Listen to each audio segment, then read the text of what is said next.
The night over Donetsk was blacker than oil, the kind of darkness that devoured stars and swallowed sound, where even the wind seemed afraid to move.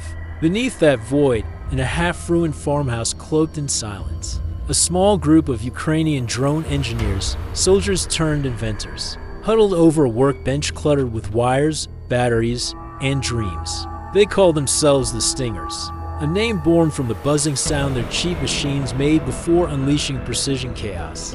Their newest creation sat on the table, a $500 budget drone built from off-the-shelf components, a GoPro camera, a modified battery pack, and an improvised explosive no bigger than a brick. To any outsider, it looked like a toy. To them, it was a revolution. For months, they had watched Russian fortifications rise across the horizon. A massive fortress complex of reinforced steel, radar domes, anti-aircraft systems, and command bunkers built at an estimated cost of over $500 million. It was supposed to be untouchable, a fortress Russia's generals bragged could withstand an airstrike from NATO. But that night, a $500 experiment was about to test that claim. The drone's pilot, a young technician named Mitro, wiped his trembling hands on his jacket and looked at his commander, a grizzled veteran known only as Grey Wolf. "You really think this will work?" he whispered. Grey Wolf smiled faintly, his face lit by the flicker of a dying candle. "Miracles are just science nobody believes in yet." At 2:13 a.m., the drone lifted off into the cold night air. Its tiny rotors hummed like angry bees as it ascended over the black fields of eastern Ukraine, guided only by infrared light and Mitro's steady fingers on the controller. Through his monitor, the world below glowed in ghostly tones, burnt forests, skeletal buildings, and the faint heat signatures of Russian patrols. Every flicker of motion on the screen sent a jolt of adrenaline through his veins. They had just one chance. The drone carried a 3D printed shaped charge, designed to focus all its energy downward like a miniature lightning strike. If it hit the right spot, the communications hub at the fortress center, it could trigger a catastrophic chain reaction. For nearly an hour, Mitro guided the drone low over trenches, weaving between radar blind spots and radio interference. The fortress loomed ahead, a steel labyrinth bristling with anti-aircraft guns and surveillance towers. It shimmered under floodlights, alive with motion. Dmytro zoomed in and saw rows of armored vehicles, command trucks, and fuel tanks. "God, it's bigger than I thought," he murmured. "It's not the size that matters," Grey Wolf replied over the headset, his voice calm. "It's where you sting." Suddenly, the signal flickered. Russian jammers had picked up interference. The screen distorted into static snow. Dmytro's heart raced. He slammed a button on the controller, switching to an encrypted frequency. The image snapped back, but now alarms were sounding below. Spotlights swept the sky. The drone dipped lower, barely 50 feet above the ground, moving like a ghost among the shadows. One wrong move, one flicker of light, and it would be blasted from the air. But the fortress gunners were looking up, expecting an expensive missile, not a $500 toy. "Range locked," Mitro whispered. "Target in sight." The drone hovered directly above a steel dome at the fortress core, the communication hub. The thermal image glowed bright red, pulsing with energy. Mitro exhaled, thumb hovering over the trigger.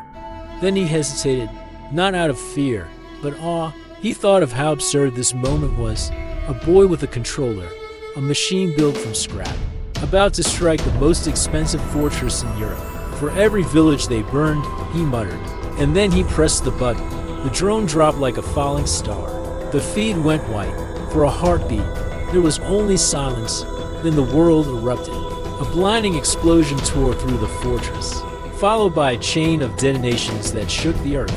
Ammunition depots ignited, fuel tanks burst, and steel towers collapsed like matchsticks. The night sky turned into a second sun, fire rolling upward in towering plumes.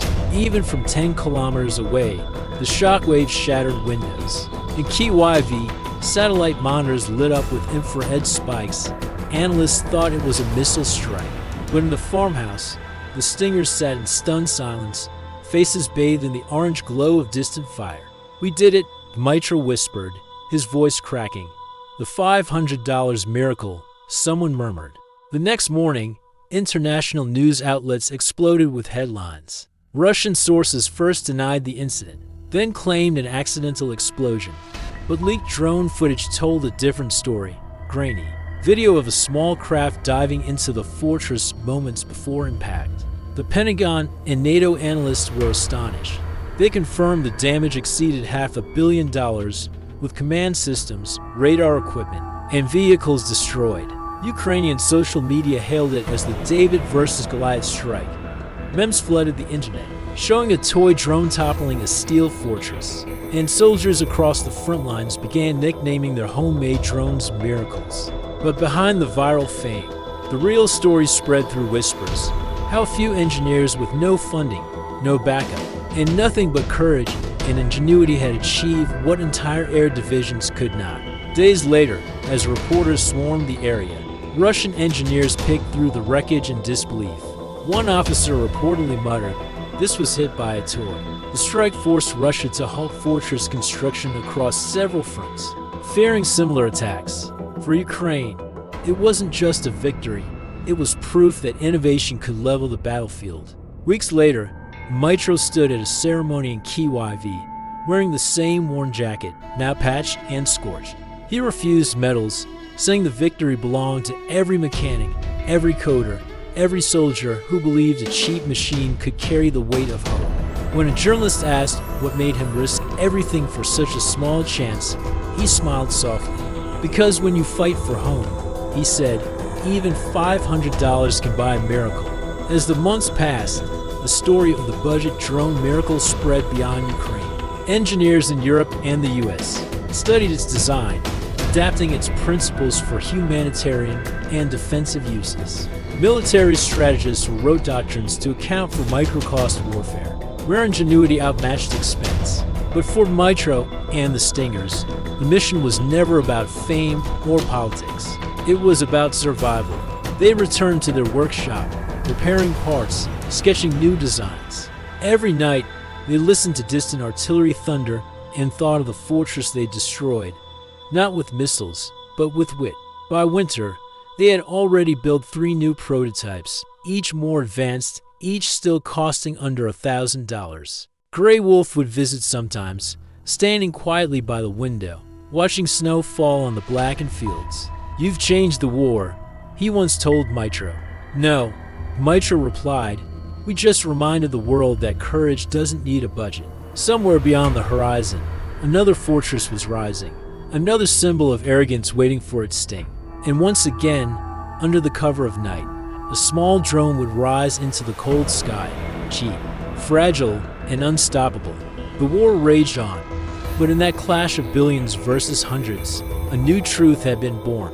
That in the age of drones, no fortress, no empire, no billion-dollar wall was truly safe from the will of those who dared to build, dream, and fight with their own hands.